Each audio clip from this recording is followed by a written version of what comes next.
Assalamualaikum warahmatullahi wabarakatuh. Bismillah, alhamdulillah, wassalatu wassalamu ala rasulillah wa ala alihi wa sahbihi wa mawala. Asyhadu an la ilaha illallah wa asyhadu anna Muhammadar Rasulullah. Allahumma sholli ala sayyidina Muhammad wa ala ali sayyidina Muhammad.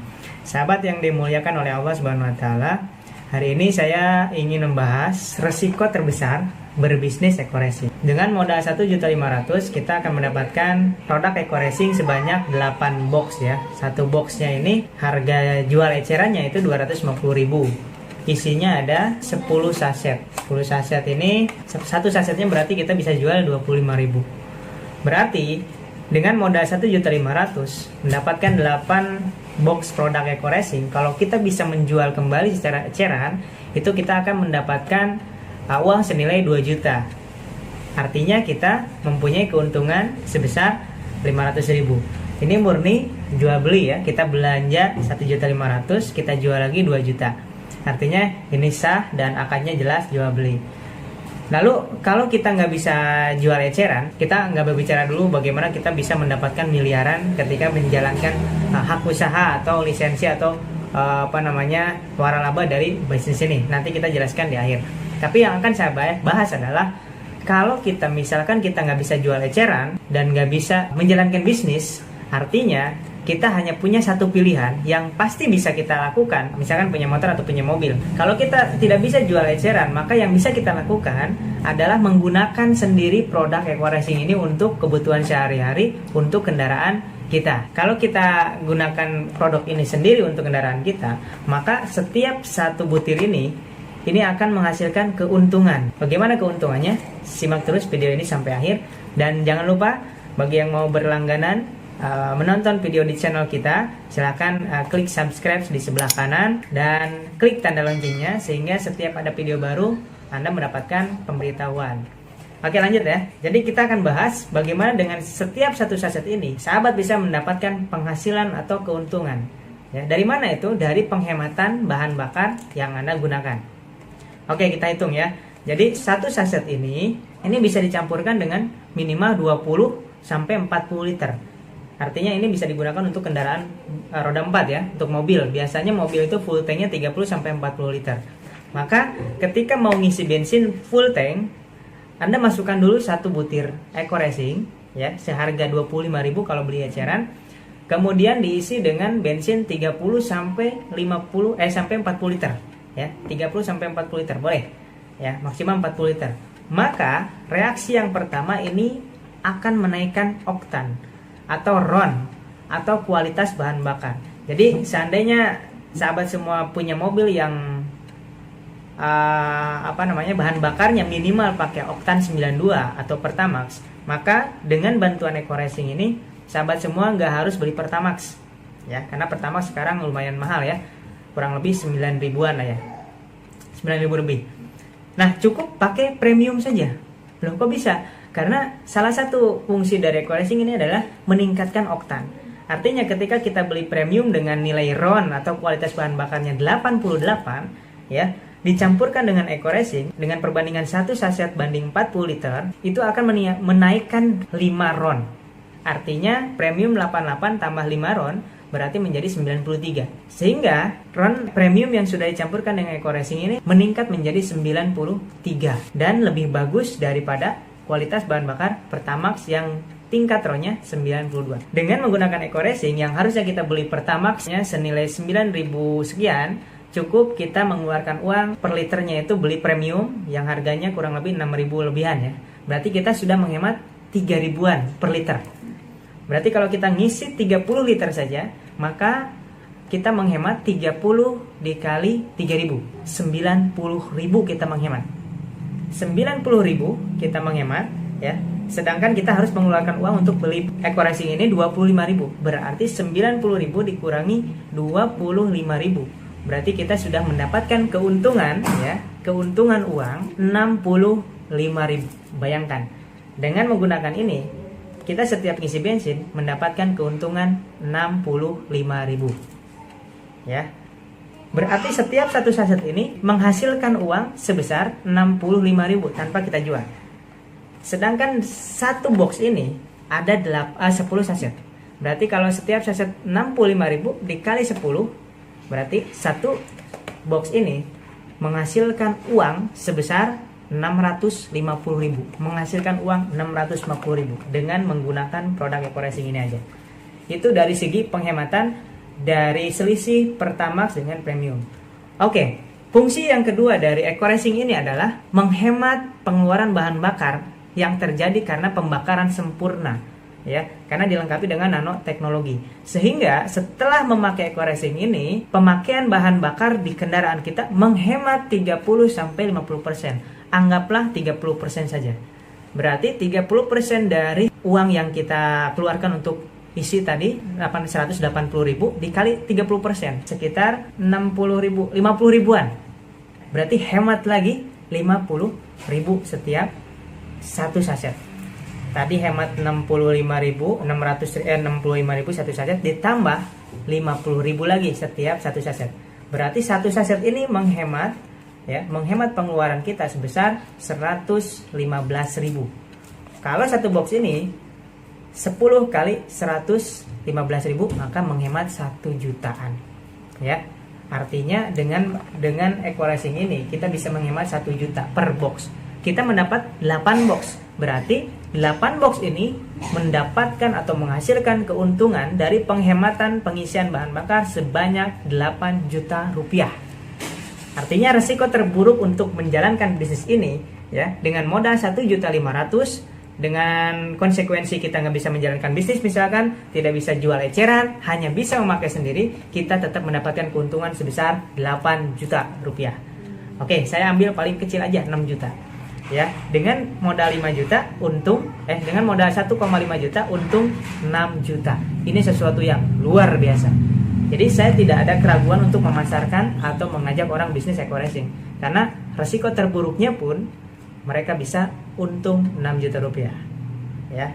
Jadi saya pribadi tidak pernah menjual produk ini secara eceran, ya. Daripada saya jual, mendingan saya pakai sendiri, ya. Dengan memakai sendiri saya mendapatkan keuntungan 6 juta.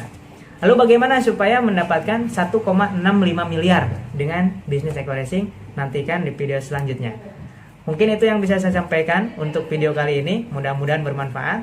Dan jangan lupa, sebelum kita memulai bisnis Eco-Racing, kita harus tahu resiko terburuk menjalankan bisnis Eco-Racing ini. Yakini resiko terburuknya, ya, Anda mendapatkan keuntungan minimal 6-8 juta rupiah tanpa harus menjual produknya. Terima kasih. Assalamualaikum warahmatullahi wabarakatuh.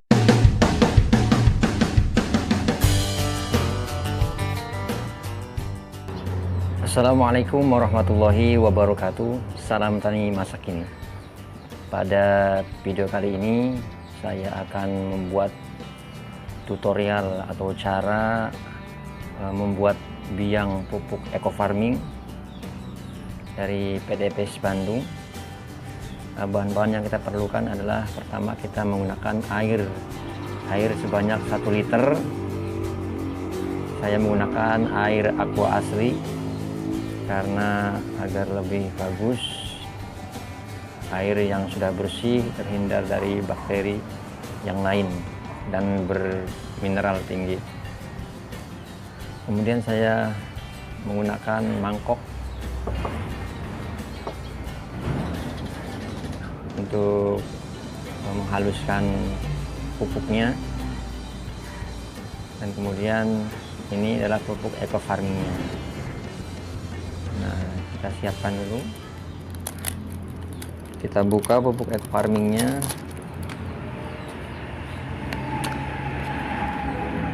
Nah, ini adalah pupuk eco farming.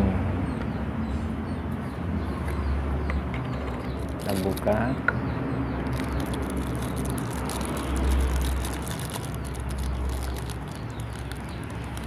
Kita bisa menghaluskan langsung atau kita bisa memasukkan langsung ke dalam aquanya. Bebas. Kita masukkan aja langsung.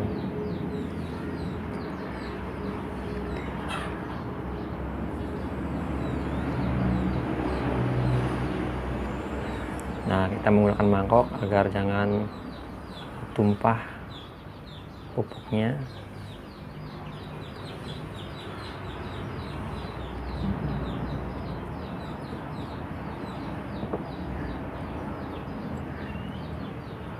teman-teman, membuat pupuk biang ekofarming ini sangat mudah ya.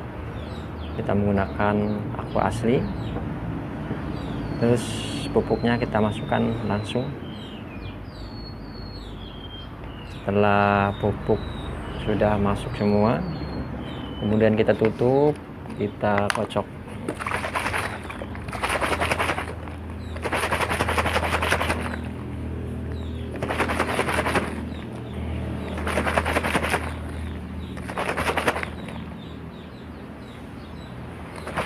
Kita terus kocok sampai pupuknya merata, hancur, tidak ada yang menggumpal.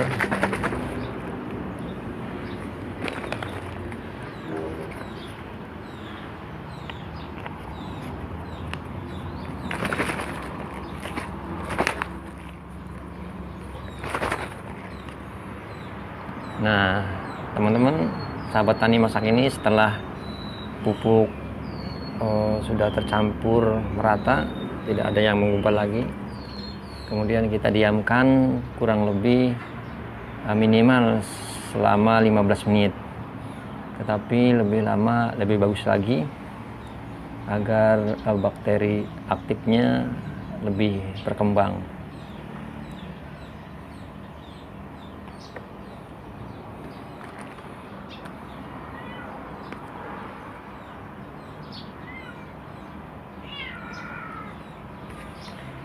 Dan saran dari kami bagi teman-teman sahabat tani masak ini yang akan membuat pupuk biang ekofarming, disarankan pertama menggunakan air mineral asli atau air aqua atau air yang lain pun yang mineralnya bagus, karena ini sudah pasti bersih, insya Allah bersih, terhindar dari segala bakteri yang baik untuk dicampurkan pupuk ekofarming ini. Karena kalau kita menggunakan air pam, air sumur, takutnya airnya tidak baik, banyak bakteri-bakteri yang tidak menguntungkan.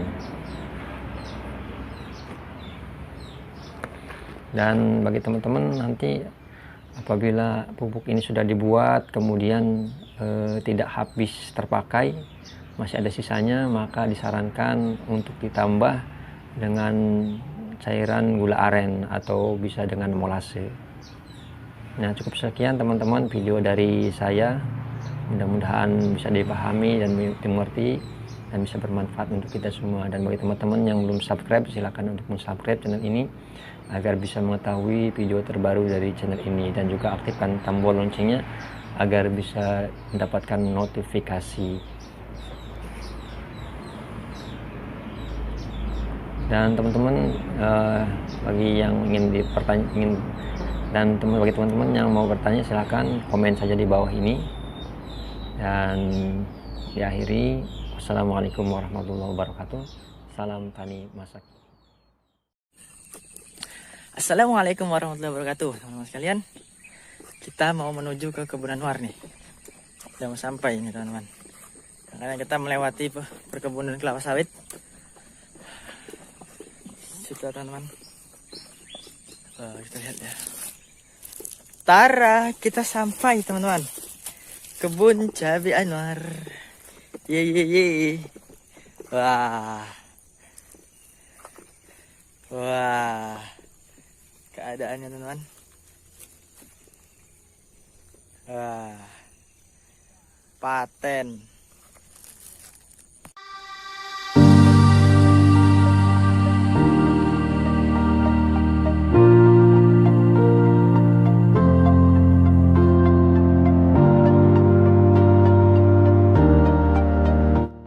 Oke teman-teman sekalian, nah pada kesempatan kali ini di usia yang ke-29 hari ini, Anwar ingin melanjutkan sesi di mana kita akan melakukan perbandingan terhadap aplikasi pupuk ekofarming dan kita pakai cara biasa. Jadi di sini di usia ke-29 hari ini, Anwar melakukan pengaplikasian dari produk ekofarming itu yang ketiga kali. Karena menurut anjurannya itu kita melakukan pemupukan ekofarming itu berjangka sekitar 10 hari sekali gitu. Kalau kita lihat ini kemarin sudah Anwar formula ya. Jadi ternyata teman-teman, kalau ini kan udah sekuarian ya, belum dibuka. Ketika kita buka, dia akan mengeluarkan gas gitu. Jadi ini adalah proses fermentasinya. Ternyata dia menghasilkan proses fermentasi, teman. Jadi kalau Anwar lihat sih, ini semacam misalnya kita membuat perangsang organik, misalnya kita buat dari misalnya dari air kelapa, dari telur. Ketika kita buat fermentasi, hasilnya kan sama seperti ini, membentuk seperti gas gitu. Coba kita buka ya. Coba teman-teman dengarkan. Kalau kita cimboknya seperti apa? Seperti bau tape gitu. Bau tape yang bau tape lah, seperti itulah. Dan ada gas-gasnya sedikit. Nah, gitu teman-teman. Jadi kalau dibuka dia ada apanya ya? Soda, kayak soda gitu. Jadi sebenarnya ini kalau di sini kita lihat, sebenarnya harus setiap satu hari sekali sebenarnya sih. Tapi kemarin tuh lupa kan, nggak terbuka. Ya, jadi kita akan lakukan aplikasi. Nanti kita akan lihat ya hasil dari perbandingan untuk yang, jadi masih 2 kali aplikasi ya. Itu gimana? Teman-teman bisa bandingkan sendiri nanti. Tapi kita aplikasikan dulu. Nah, dosisnya di sini dalam satu tangki ini sekitar 15 liter, 15 sampai 16 liter. Kita gunakan ini sekitar 30 mili. 30 mili, teman-teman.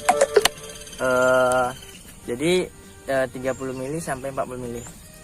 Di sini kalau Anwar ingin bilang juga dalam pengaplikasian aplikasi ini, pertamanya dari Eco Farming ini bilang kalau sudah menggunakan pupuk Eco Farming nggak perlu menggunakan insektisida. Katanya ini sudah bisa sebagai penangkis hama. Kalau kita yang berpikir, mana ada sejarahnya pupuk bisa sebagai insektisida. Pupuk kan proses dimana dia untuk pemasukan nutrisi ataupun unsur hara. Kalau dia ini untuk pengendalian hama ini kan dia bersifatnya untuk membunuh, sementara kita ini untuk meningkatkan, kan sudah bertolak belakang. Jadi kemarin itu di yang aplikasi yang pertama, Anwar ikutin dulu pertamanya, apa bener sih? Ternyata, jadi kan sebelahnya ini yang perbandingan tetap Anwar rawat seperti biasa, Anwar semprot, Anwar pupuk, pakai pupuk. Teman-teman bisa lihat video sebelumnya, pupuk MPK, pupuk KCL gitu kan. Jadi di situ Anwar bandingkan, Anwar lihat. Jadi yang kita lakukan penyepraian ini tentunya kan kita bunuh hamanya. Sementara sebelah sini tuh enggak, kita pakai ini aja. Sebelah sini pada karatan teman-teman, pada keriting, pada gejala akan ada hama. Maka sejak dari situlah Anwar berpikir seperti ini. Berarti ini kan konsepnya organik. Mereka itu seolah-olah menggiring opini gimana dia bisa sekali kerja. Padahal kalau dalam aplikasinya kita tetap butuh insektisida.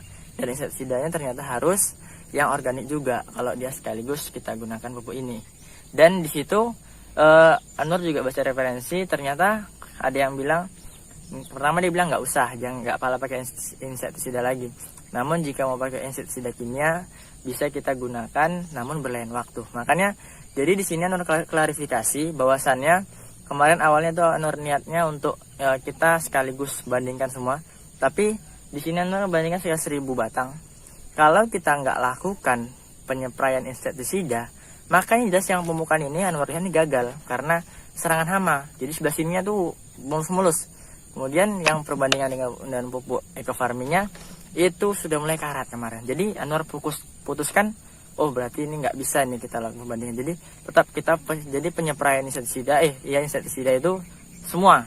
Namun kalau jenis pupuknya baru kita bedakan. Jadi nggak bisa ya. Ternyata Anwar klarifikasi nggak benar kalau dibilang dengan ini bisa mengendalikan hama. Apalagi misalnya di Facebook, Anwar kan banyak tergabung di grup Facebook ya. Ada yang misalnya, bos bagaimana nih cabai saya keriting, mulailah sales Eco Farming nih, gunakan Eco Farming, gunakan apa produk apa yang lagi viral katanya bisa mengatasi hama. Padahal ini ada pupuk teman-teman, itu harus kita logika pakai juga ya dalam produk-produk dicoba seperti ini. Jadi untuk tidak mempanjang waktu, kita langsung aplikasi ya. Ini Anwar gunakan apa seperti ini, teman-teman, sekitar 30 mili. Nah teman-teman, baik di sini kita langsung aplikasikan pupuk eco farmingnya. Jadi dosisnya sekitar 30-40 ml. Nah di sini Anwar pakai, karena tadi ukuran untuk mengukur milinya ketinggalan di rumah. Jadi di sini pakai tutup ini aja. Satu tutup aqua ini itu sekitar 10 ml. Jadi kita larutkan dulu ya ke dalam ini dulu. Oh, apa berarti pakai 3. Pakai 3 ya. 1 2 3. Itu teman. Jadi di sini setelah itu kita kacau di dalam timba dulu ya. Nah, ini kan baru kita masukkan ke dalam tangki kita.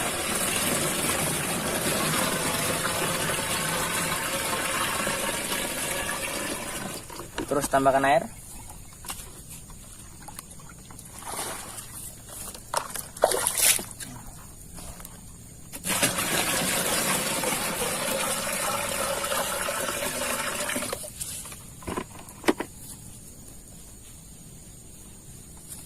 Nah, jadi teman-teman, seperti itulah pengaplikasiannya.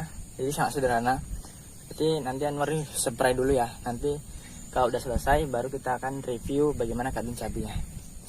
Dulu teman.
Baik teman-teman, ini kita akan lakukan reviewan ya. Kita lihat perbandingannya di sini. Nah ini yang bagian panjang ini yang perawatan biasa, yang ini dengan eco farming. Coba kita lihat dari sini.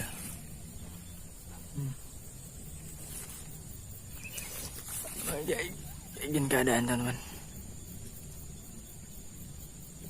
Nah ini kemarin tuh, mana ya? Mana? Ini kan sebelumnya ini ada gejala apa teman? Keriting, karena itu dia.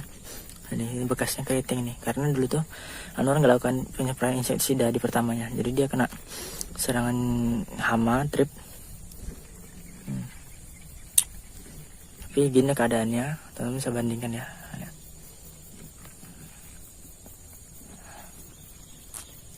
Nah, seperti ini.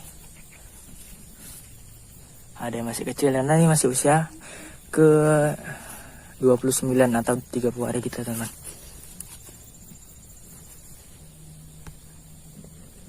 Sedangkan yang tidak kita berikan pupuk eco farming sebelah sini.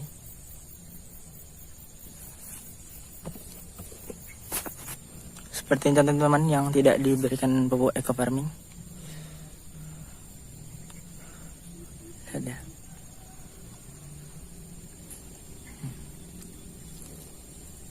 Kan panjang sana ini. Ini dia teman-teman. Kalau menurut Anwar sih ini masih sama aja sih, belum ada perbandingan, belum ada pembedanya gitu teman-teman.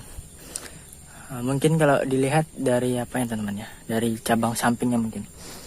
Cabang sampingnya ini memang belum banyak, ini belum Anwar lakukan apa pemangkasan, tapi memang cabang masih sedikit. Kalau buahnya, ini udah ada pentilnya di usia 30 hari. Kalau teman nggak percaya ini usia 30 hari, lihat di video Anwar sebelumnya. Anwar kan review ini dari awal teman-teman. Teman-teman bisa pantau lah usianya berapa.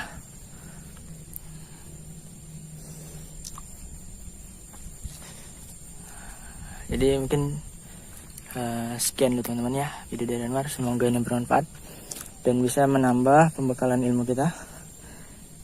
Nur akhirnya, assalamualaikum warahmatullahi wabarakatuh.